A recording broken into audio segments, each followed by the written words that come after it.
বাংলাদেশে বিভিন্ন সময়ই দেখা গেছে যে রাজনীতির বাইরে সুশীল সমাজ বলে একটা সমাজ যেটা তৈরি হয়েছে, যেটাকে প্রতিষ্ঠিত করার চেষ্টা করা হয়েছে, সেই সুশীল সমাজের প্রতিনিধিরা নানা সময়ে বারে বারে রাজনীতি এবং রাজনীতিবিদদের নামে বিষোদ্গার করেছেন। যেন মনে হয়েছে যে গত ৫৫ বছরে বাংলাদেশের ইতিহাসে রাজনীতিবিদরা দেশটাকে শুধু ধ্বংসই করেছে, আর দেশটাকে গড়ার কাজ করেছে ওই তথাকথিত সুশীল সমাজ।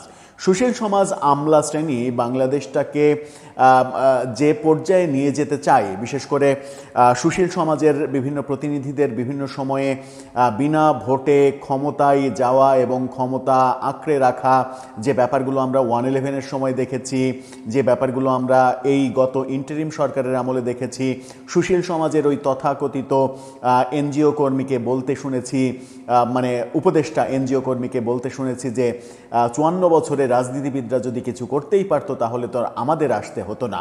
অথচ তারা এসে দেশটাকে কিভাবে ধ্বংস করেছে, দেশটাকে কিভাবে লুটেপুটে খেয়েছে, সেই দৃশ্য আমরা দেখেছি। সে কারণেই রাজনীতিবিদদের সুশীল সমাজের এই প্রতিনিধিদের ব্যাপারে এক ধরনের সচেতনতা প্রয়োজন, তাদেরকে প্রয়োজনে কাজে লাগানো, তাদের দ্বারা প্রভাবিত না হওয়া, এই ব্যাপারগুলো প্রয়োজন। কিন্তু তারা কতটা করতে পেরেছে সেই প্রশ্ন বারবার এসেছে। এই যে যেমন বর্তমান প্রধানমন্ত্রীর একজন উপদেষ্টা সুশীল সমাজের একজনকে এনে প্রধানমন্ত্রীর অর্থ এবং পরিকল্পনা বিষয়ক উপদেষ্টা করা হয়েছে। এই ভদ্রলোক ঢাকা বিশ্ববিদ্যালয়ের সাবেক টিচার, তিনি তার মানে লেখাপড়া ক্যারিয়ার খুবই ভালো, কিন্তু রাজনীতির সঙ্গে জীবনে কখনো সংশ্লিষ্টতা ছিল না। তিনি হঠাৎ করে আজকে বলে ফেললেন কি, যে আওয়ামী লীগের আমলে কোনো প্রকল্পই বাস্তবসম্মত ছিল না। আওয়ামী লীগ যত মেগা প্রকল্প করেছে বাংলাদেশটাকে, মানে বাংলাদেশ দুর্নীতি হয়েছে, বাংলাদেশে ভোটবিহীন যে নির্বাচন করার চেষ্টা, সেগুলোর জন্যই তো আওয়ামী লীগের মানে পতন হয়েছে, সেটা তো সত্য।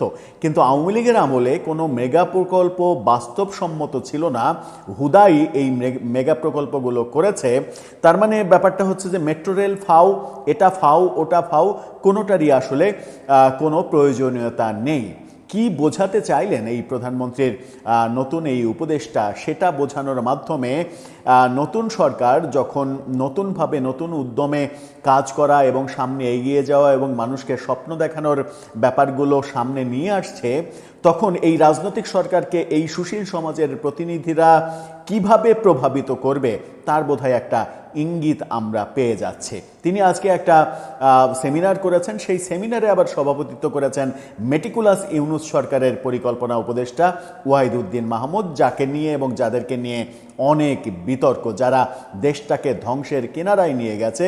তার সভাপতিত্বে অনুষ্ঠিত একটা সেমিনার শেষে তিনি এই কথা বলেছেন সাংবাদিকদের। চলুন একটু জেনে দেখি তিনি কি বোঝাতে চাইলেন, বাস্তবতা কি, আর এই ভদ্রলোকের একাডেমিক ক্যারিয়ার কি, একাডেমিক ক্যারিয়ার কতটা উজ্জ্বল, এবং সেই উজ্জ্বল ক্যারিয়ারের সঙ্গে রাজনীতির বিন্দুমাত্র সংশ্লিষ্টতা আছে কিনা, না থাকলে এই ধরনের বক্তব্য অনায়াসেই আসে কিনা। থাকবেন পলিটিক্স টিভির নিয়মিত আয়োজন। দর্শক, বলছিলাম আওয়ামী লীগের আমলে কোনো প্রকল্পই বাস্তবসম্মত ছিল না, এই হাস্যকর মন্তব্য করেছেন। হ্যাঁ, মানে বর্তমান প্রধানমন্ত্রীর অর্থ এবং পরিকল্পনা উপদেষ্টা। হ্যাঁ, বলছিলাম যে হ্যাঁ, আপনি সমালোচনা করতেই পারেন, আওয়ামী লীগের সমালোচনা করতে পারেন, আওয়ামী লীগ এই খারাপ করেছে, এই খারাপ করেছে, আওয়ামী লীগের সাবেক প্রধানমন্ত্রী খারাপ ছিল, তারা মানে একা একা নির্বাচন করেছে, আমি ডামির নির্বাচন করেছে, সব কিছুই বলতে পারেন, সমালোচনা করতে পারেন। কিন্তু যখন আপনি বলবেন যে আওয়ামী লীগের আমলে নেয়া কোনো প্রকল্প বাস্তবসম্মত ছিল না, তখন আপনাকে সম্ভবত একটা গাড়িতে করে নিয়ে পদ্মা সেতুর কিনারে নিয়ে গিয়ে, পদ্মা সেতু দিয়ে আপনাকে পার না করে নিচে নিয়ে গিয়ে একটা নৌকা যোগে পার করা কিংবা ফেরির জন্য ওয়েট করানো এখনও প্রয়োজন। তাহলে আপনি বুঝতে পারবেন যে বাংলাদেশে আওয়ামী লীগের আমলে যেমন আকাম কুকাম হয়েছে, তেমনি মেগা প্রকল্পের মাধ্যমে জনজীবনের একটা বড় পরিবর্তন হয়েছে। এক পদ্মা সেতুই দক্ষিণাঞ্চলের মানুষের জীবনযাত্রা মানে বদলে দিয়েছে, দক্ষিণাঞ্চলের অর্থনৈতিক অবস্থা বদলে দিয়েছে। মাত্র 5 মিনিটে কিংবা 4 মিনিটে যে সেতু পার হওয়া যায়, সেই সেতু পার হতে এর আগে বহু ঘটনা ঘটেছে যে ফেরির জন্য অপেক্ষা করতে করতে অ্যাম্বুলেন্সের ভেতরে অসুস্থ রোগী মৃত্যুবরণ করেছে, এরকম করুণ ইতিহাসও আমরা শুনেছি। অথচ তিনি বলছেন যে আওয়ামী লীগের আমলে কোনো প্রকল্প বাস্তবসম্মত ছিল না। কি বলছেন তিনি? ডেইলি টাইমসের শিরোনামটা দেখে নিন। সেখানে বলছে, আওয়ামী লীগের কোনো প্রকল্প বাস্তবসম্মত ছিল না, প্রধানমন্ত্রীর উপদেষ্টা। বিগত 1.5 দশকের বেশি সময় ধরে আওয়ামী লীগ সরকারের নেয়া বড় উন্নয়ন প্রকল্পগুলোর কোনোটিই বাস্তবসম্মত ছিল না বলে মন্তব্য করেছেন প্রধানমন্ত্রী অর্থ ও পরিকল্পনা বিষয়ক উপদেষ্টা রাশেদ আল মাহমুদ তিতুমির। এই ভদ্রলোক ঢাকা বিশ্ববিদ্যালয়ের সাবেক শিক্ষক। তিনি অভিযোগ করেছেন, অতীতের প্রকল্পগুলো মূলত স্বজনতোষী ও পৃষ্ঠপোষকতা নির্ভর ছিল, যেখানে বাস্তবতা, কার্যকারিতা এবং টেকসই উন্নয়নের বিষয়গুলো যথাযথ গুরুত্ব দেয়া হয়নি। খুবই ভালো। রাজধানীর শেরেবাংলা নগরে পরিকল্পনা কমিশনের এনইসি ভবনে 2025-2030 মেয়াদের 5 বছরের কৌশলগত কাঠামো প্রণয়ন নিয়ে উপদেষ্টা কমিটির বৈঠকে তিনি এই কথা বলেন। অন্তর্বর্তী সরকারের পরিকল্পনা মন্ত্রী ওয়াহিদুদ্দিন মাহমুদের সভাপতিত্বে অনুষ্ঠিত এই বৈঠক শেষে আয়োজিত সংবাদ সম্মেলনে তিতুমির আরও বলেন, বিগত সরকারের আমলে এমন একটি প্রকল্প খুঁজে পাওয়া কঠিন যা রাজনৈতিক পৃষ্ঠপোষকতার বাইরে সম্পূর্ণ বাস্তবায়নযোগ্যভাবে গ্রহণ করা হয়েছে। অনেক বড় প্রতিবেদন, আমি এই প্রতিবেদন আর পড়তে চাই না, যা বোঝার আপনারা বুঝে নিয়েছেন। একমাত্র বিগত সরকারের মেগা প্রকল্পগুলোর মধ্যে একটা প্রকল্প নিয়ে একটু বিতর্ক রয়েছে, যেটা করা উচিত হয়েছে কিনা, যেটার প্রয়োজন ছিল কিনা, সেটা ব্যবহার হয়নি, সেই আমলেই ব্যবহার হয়নি কিংবা মানুষকে ব্যবহার করতে উৎসাহিত করা যায়নি। সেটা হচ্ছে চট্টগ্রামের কর্ণফুলী টানেল। কর্ণফুলী টানেল দিয়ে আমিও একবার ওই টানেল অতিক্রম করেছি। সেখানে জনগণের এত কম উপস্থিতি এবং ওইটার প্রয়োজনীয়তা নিয়ে প্রশ্ন উঠেছে, ওই সময়ই উঠেছে, এখনও সেটা নিয়ে প্রশ্ন হয়তো তোলা যায়। ওইটার টানেল তৈরির চাইতে সেটা উপযোগী হিসেবে জনগণের প্রয়োজনীয়তার দিক থেকে সেটা ব্যবহার উপযোগী করার জন্য মানুষকে যে উদ্বুদ্ধ করা, সেটা খুব একটা হয়নি। এই একটা প্রকল্প, একটা মেগা প্রকল্প নিয়েই এক ধরনের দ্বিমত করার স্কোপ রয়েছে। তাছাড়া কোন মেগা প্রকল্প নিয়ে আপনার দ্বিমত করার স্কোপ রয়েছে? নিজস্ব অর্থায়নে পদ্মা সেতু হয়েছে। পদ্মা সেতু বাংলাদেশের শেখ হাসিনা সরকারের আমলের সব থেকে বড় মেগা প্রকল্পগুলোর একটা। এই পদ্মা সেতু কি অবাস্তব? এই পদ্মা সেতুর কি প্রয়োজন নেই? যখন কিনা এই সরকার ক্ষমতায় আসার পরে দ্বিতীয় পদ্মা সেতু নির্মাণের পরিকল্পনা হচ্ছে, তাহলে দ্বিতীয় পদ্মা সেতু পরিকল্পনা যখন করছেন, তখন প্রথম পদ্মা সেতুকে আপনি পরিকল্পনা উপদেষ্টা হিসেবে কিভাবে বলেন যে বাস্তবসম্মত ছিল না? এই যে ঢাকা শহরে এলিভেটেড এক্সপ্রেসওয়ে, সেটা কি প্রয়োজন ছিল না? আমি ইচ্ছা করলেই বিমানবন্দর থেকে গুলিস্তানে মতিঝিলে চলে আসতে পারছি 15 মিনিটে। কেউ কল্পনা করতে পেরেছিল যে 15 মিনিটে এয়ারপোর্ট থেকে মতিঝিলে আসা সম্ভব? কেউ কল্পনা করতে পারেনি, কিন্তু সেটা এখন বাস্তবতা। মেট্রো রেল, আপনি কি বলবেন যে এটা অপ্রয়োজনীয়? ওই উত্তরা থেকে মিরপুর পর্যন্ত যে মানুষগুলো মতিঝিল, গুলিস্তান, কাউরান বাজার, শাহবাগ এলাকায় অফিস করার জন্য জীবনের উপরে ঝুঁকি নিয়ে প্রতিদিন চলাচল করত, তাদের জীবন কতটা সহজ হয়ে গেছে, এই লাখ লাখ মানুষের জীবন কতটা সহজ হয়ে গেছে, এবং প্রাইভেট গাড়ির ওপরেও যে চাপ কমেছে। অনেক সরকারি কর্মকর্তা ওই অঞ্চল থেকে এই অঞ্চলে মেট্রো রেলে যাতায়াত করে। এই বাস্তবতা কি এই পরিকল্পনা উপদেষ্টা মানেন না? ভুলে যান। এছাড়া আরও যে প্রকল্পগুলো, এই যে কদিনের মধ্যেই এয়ারপোর্টের যে থার্ড টার্মিনাল উদ্বোধনের পরিকল্পনা হচ্ছে, এই থার্ড টার্মিনাল, এয়ারপোর্টের থার্ড টার্মিনাল, এই মেগা প্রকল্প, এটা কি অপ্রয়োজনীয়? এই প্রশ্নগুলো আসছে সারা দেশে। যে বড় চট্টগ্রাম পর্যন্ত যে বিশাল 4 লেনের রাস্তা হয়েছে, সেই রাস্তা কি অপ্রয়োজনীয়?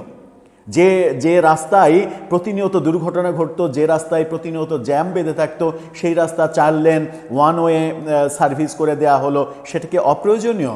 এই যে থেকে ঢাকা টাঙ্গাইল 4 লেন রাস্তা, এটা কি অপ্রয়োজনীয়? তারপরে টাঙ্গাইল থেকে একেবারে রংপুর পর্যন্ত যে নতুন মহা প্রকল্প নেওয়া হয়েছে, যেটার কাজ প্রায় শেষ, সেটা কি অপ্রয়োজনীয়? এই যে মানুষের যোগাযোগ ব্যবস্থার যে উন্নতির জন্য এই ব্যাপারগুলো, এটা কি অপ্রয়োজনীয়? যমুনা ব্রিজের পাশে, যমুনা ব্রিজে রেলগাড়ি চলাচল করলে ব্রিজ ক্ষতিগ্রস্ত হচ্ছে, সেই কারণে নতুন রেল সেতু তৈরি করা হলো জাপানি সহযোগিতায়। সেই রেল সেতু কি অপ্রয়োজনীয়?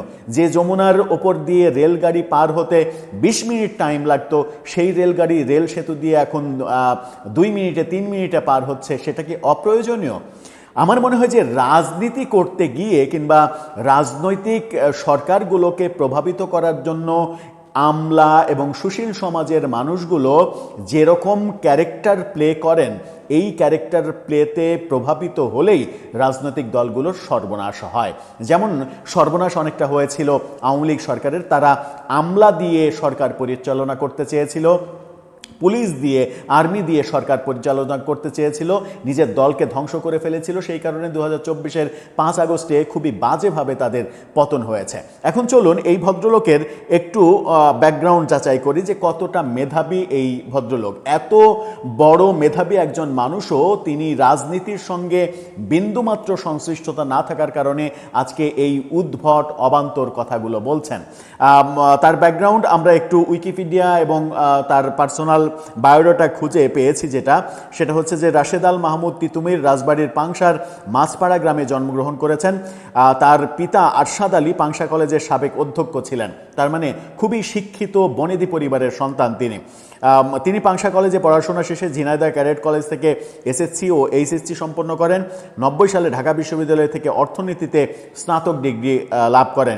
এরপরে যুক্তরাজ্যের লন্ডন বিশ্ববিদ্যালয় থেকে 97 সালে ডেভেলপমেন্ট অ্যান্ড ফিনান্সিয়াল ইকোনমিক্স বিষয়ে মাস্টার্স ডিগ্রি করেন। 2005 সালে কানাডার universities of Carleton and Ottawa থেকে certificate in trade policy and commercial diplomacy centre for trade policy and law বিষয়ে স্নাতকোত্তর ডিগ্রি মানে ডিপ্লোমা ডিগ্রি অর্জন করেন। 2014 সালে তিনি যুক্তরাজ্যের লন্ডন বিশ্ববিদ্যালয় থেকে অর্থনীতি বিষয়ে পিএইচডি করেন। তার মানে তার academic background huge background. Titumir Dhaka বিশ্ববিদ্যালয়ে ডেভেলপমেন্ট স্টাডিজ বিভাগের অধ্যাপক ও চেয়ারম্যান হিসেবে দায়িত্ব পালন করেছেন। তিনি ঢাকা বিশ্ববিদ্যালয়ে ফলাফল ভিত্তিক কারিকুলাম পরিবর্তন এবং গবেষণা কেন্দ্রিক কাঠামোর জোরদার করেন। এর আগে তিনি সহযোগী অধ্যাপক ও সহকারী অধ্যাপক হিসেবে একই বিভাগে কর্মরত ছিলেন। তিনি বাংলাদেশ উন্মুক্ত বিশ্ববিদ্যালয়ের সহকারী অধ্যাপক এবং যুক্তরাজ্যের রয়্যাল হেললোয়াই ইউনিভার্সিটি অব লন্ডনের টিচিং অ্যান্ড রিসার্চ ফেলো হিসেবেও দায়িত্ব পালন করেছেন। কি বর্ণাঢ্য ক্যারিয়ার তার! নীতি নির্ধারণী পর্যায়ে তিনি বাণিজ্য মন্ত্রণালয়ের WTO উপদেষ্টা কমিটির সদস্য, জলবায়ু পরিবর্তন বিষয়ক জাতিসংঘ কনভেনশনে বাংলাদেশ প্রতিনিধি দলের সদস্য এবং বাংলাদেশ ট্যারিফ কমিশনের জাতীয় পরামর্শক হিসেবে কাজ করেছেন।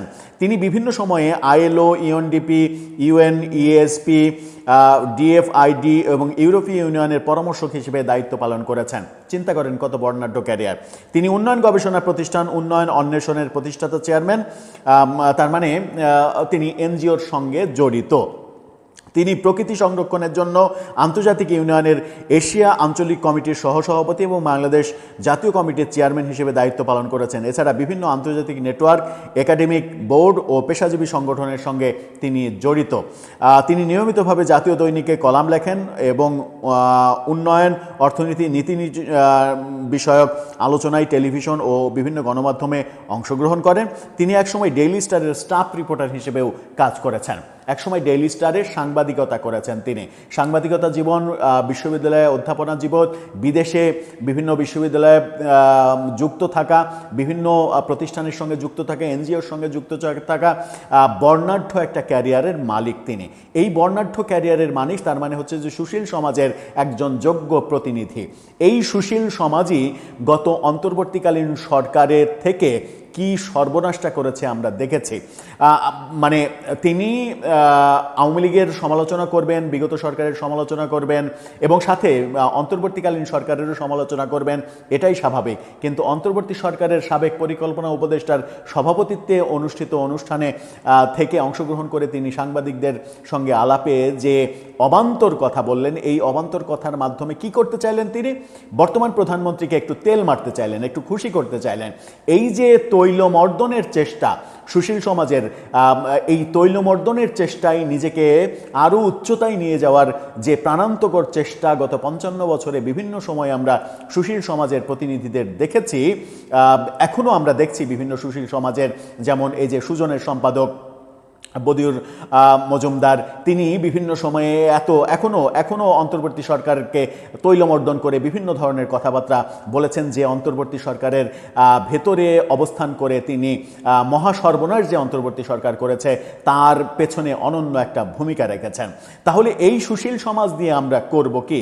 যারা বাস্তবতা স্বীকার করতে চায় না, যারা সমালোচনার যে বিষয় সেই বিষয়টাকে পাশ কাটিয়ে যেটা সমালোচনার বিষয় না সেই বিষয়ে কথা বলে বিতর্ক তৈরি করতে চান।